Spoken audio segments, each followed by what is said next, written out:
여러분 안녕하십니까? NBS 투데이입니다. 우크라이나 사태가 장기화되면서 국제곡물 수급이 휘청이고 있습니다. 우크라이나와 러시아는 대표적인 곡물 수출국인데 당장 파종과 수확이 불가능한 상황에 처했기 때문인데요. 이에 국제곡물 가격이 급등하는 가운데 배합 사료와 가공식품 물가 급등이 우려되고 있습니다. 강창우 기자입니다. 우크라이나 사태로 밀과 옥수수 국제 가격이 10에서 20% 상승할 것이란 전망이 나왔습니다. 곡물 대부분을 수입에 의존하는 우리나라는 배합 사료뿐만 아니라 가공식품 등 전방위적인 물가 상승에 직면할 것이란 분석입니다. 한국농촌경제연구원이 최근 발표한 보고서에 따르면 2022년에서 2023년 밀 가격은 우크라이나 사태가 발생하지 않았을 경우와 비교해 8.7%에서 21.5% 상승할 것으로 전망됐습니다. 마찬가지로 옥수수 가격은 8.2%에서 19.5%, 보리와 수수 등 기타 곡물류 가격은 7%에서 19.9% 상승할 것으로 전망됐습니다. 유지류 가격도 10.5%에서 17.9% 오를 것이란 예상입니다.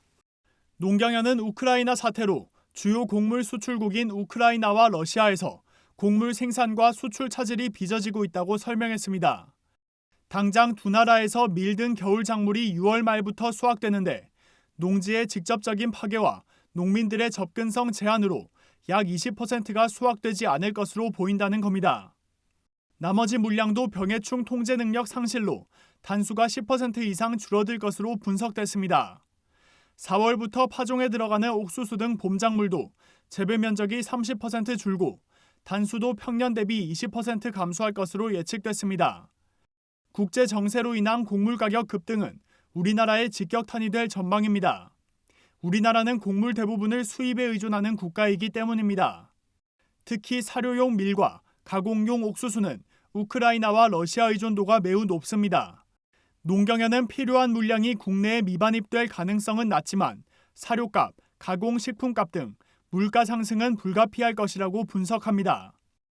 농경연은 배합 사료 물가는 5.3%에서 10.6%, 가공식품 물가는 3.4%에서 6.8% 증가할 것으로 내다봤습니다. 문제는 물가가 전이 되는 거죠. 물가가 높아진다는 게 큰 문제지. 구매하고 싶은데 못할 정도는 아닌데 가격이 비싸지는 거죠. 특히 가공식품의 경우 우크라이나, 러시아에서 수입하던 옥수수를 미국, 남미산 옥수수 등으로 대체할 경우 GMO 농산물을 대거 수입할 수밖에 없을 것이라고 지적했습니다. 일단 우리가 우크라이나하고 그 동유럽 쪽에서 꼭 가져와야 되는 게 non-GMO 옥수수거든요. 다른 지역은 미국이나 브라질 이런 데는 다 GMO를 써요. 농경연은 단기적으로는 대체 원산지 개발과 금융, 세제 지원 등을 통한 생산자 물가 관리가 시급하고 중장기적으로는 곡물 자급률 개선을 위한 국내 공급 기반 확대가 필요하다고 제언했습니다. NBS 강창호입니다.